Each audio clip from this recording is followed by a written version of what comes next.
Hi everyone, so I have a mixture of a Sephora and drugstore haul for you. So there were some new products that came out from Maybelline at the drugstore, so I picked up some of those new products. I did swatch them on a blog post, so I will leave that link below if you're interested in seeing more detailed swatches. And I've had a little bit of time to try some of them out, so I can give a little bit of an opinion along with the haul. So I'm just gonna get started. I'm gonna start with the drugstore stuff that I picked up from the new Maybelline, I think it's called Dare to Go Nude Collection. So I can't keep up. I swear Maybelline just released a collection like just last week. So in Maybelline's new collection, they came out with, I believe, 6 color tattoos.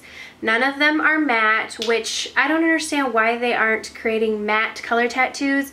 They just keep creating basically the same color tattoos over and over again with a slight variation. So with these, there were, since it's a Dare to Go Nude, it's neutral shades. Now I picked up 3. The others, I thought there were 2 beigey and 1 black that I didn't pick up. The 2 beigey I thought were a lot like Barely Beige and Barely Branded, so I didn't pick those up because I already had those in my collection and just too similar. So I did pick up 3, and out of the 3 I do have a recommendation of one that I think is more unique than the rest. So I'm just going to show you the 3 that I picked up. First one is called Sleek and Spice, and this is a taupey bronze color. This reminds me a lot of Bad to the Bronze. It has a little bit more taupe in it, a little bit less bronze, but very similar. So that is Sleek and Spice. Now, since this is a lot like Bad to the Bronze, I just don't think that it's unique enough to run out and be searching for it, because these are limited edition. So I don't know, to me the color is beautiful and it swatches really nice, but it's just not that special. Bad to the Bronze is permanent. You can get that at any time and you're probably going to get the same look on your eye. The next color that I picked up was Nude Compliment. Now I just couldn't help myself with these colors just because I gravitate towards them. This is a little bit more of a cooler tone nude. So as you can see right here, this is the Nude Compliment and that is the Sleek and Spice. So this is a little bit cooler toned and it's a cool toned taupe color. Again, not anything extremely special. This has a little bit less of a metallic finish than the Sleek and Spice does. And I mean, both are very creamy and blendable, but if you don't have these colors in your collection, then I would say they are great. These two are very, very similar. As you can see, one's warmer, one's cooler.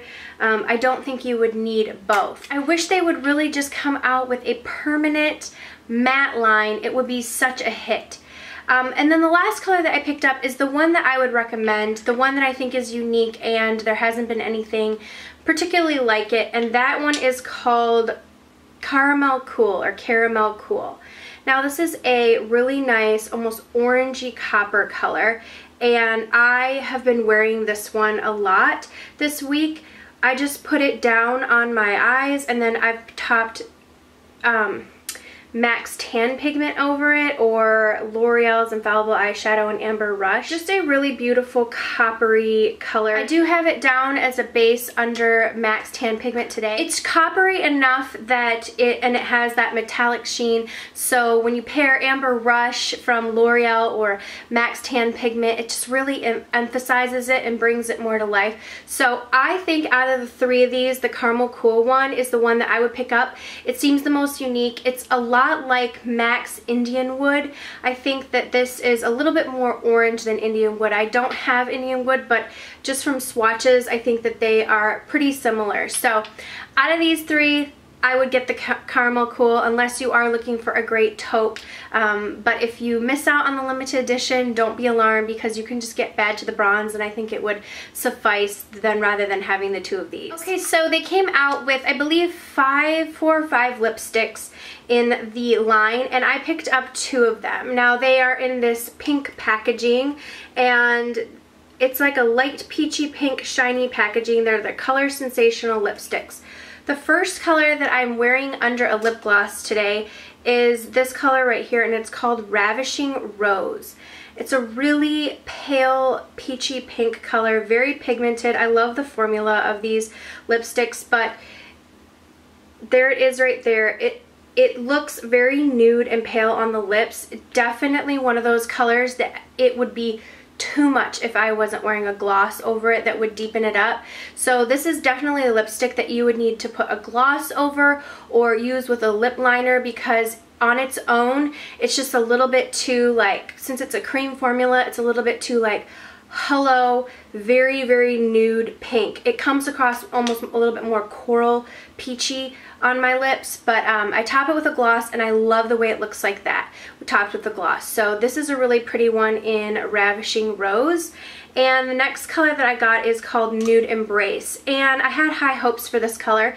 It's almost like a mauve-y nude color, and again a cream formula. This color on me particularly looks a little bit deadened. So there it is right there. This is one of those colors that I need to use like a light peachy gloss or a light pink gloss over it to really make it work. Else it looks a little bit dead on my lips just because it's almost a taupey deep mauve color, and it's so pigmented that it just kind of comes across on my lips. It just doesn't really bring very much life to it. So just a warning, if you're fair complected like I am, this is another color that you either might want to skip, or if you do pick it up to work with it, just put a brighter gloss on top. You can always use that to top over a lipstick like this just to give it a little bit more life. Also with Maybelline's collection, they came out with 6 new elixirs. Now these are their color elixir glosses. I do have a full review on their color elixirs. I bought 3 shades, I believe, and I've talked about another one in a recent video, Petal Plush, which I love. Now this is called Sandy Sensation and is just a really pale peachy nude color. I love this, and this is what I have been topping on top of that Nude Embrace lipstick. So as you can see, it's a very pale peachy milky color. I love the way these feel on the lips. They feel very, very comfortable. They are like a doe foot applicator. They do have a little bit of a florally fragrance to them. It's not fruity or anything like that. It's definitely florally. This reminds me a lot of Revlon's Super Lustrous Lip Gloss, the old formula in Peach Petal. It's just a very this is a little bit less opaque, but still it has that like milky peach color. And like I said, this is a perfect topper. This is something that if I top on top of this, let's just put it on the other half of this, it just brightens it up a little bit. This isn't necessarily the bright gloss that I'm talking about, but it just lightens it up a little bit and gives it just a little bit more life, so that I have it on that, on that half. But I really like this color. They did have a few other nude colors, but I just picked up one because these were rather expensive still. Anyway, I do really like this color in Sandy Sensation. Okay, the last thing from the drugstore that I picked up is this foundation, and this is the L'Oreal True Match Foundation. So many people have recommended this foundation. I know a lot of girls here on YouTube use this foundation and swear by it. They say it is a very light formula, and it's one of the best foundations in the drugstore that has a color match for them, because they do have such a wide selection. They have warm, neutral, cool, so you're able to match your skin tone pretty perfectly. Now I have mine in the neutral section. I tend to run more neutral than I do warm or cool. I have mine in Natural Buff N3. And this is a little bit, just a touch too dark right now, but for me, I have no self-tan. I haven't seen the sun in a long time, but it's a very lightweight formula. I've worn it once. I find that it blends really easily, and it gives a really natural look to the skin. I would say it's medium coverage. It's by no means full coverage, but I mean, this is like completely dry at this point. It blends in right away, and it almost like dissolves into the skin. I'm really intrigued with this product. I've only used it once, so I don't have a ton to say, but when I did apply it, I love the way that it blended in. It blended in and sunk into the skin like this, and so you had to really work fast because it dries so quickly and then just gives that like natural, almost like to the touch finish. So I really do like it so far, and it does have SPF 17 in it, so it's called Super Blendable Makeup. I agree. It like blends and melds right into the skin. I wanted to get another foundation from the drugstore. I had used up a few of my drugstore foundations recently, and this one came highly recommended.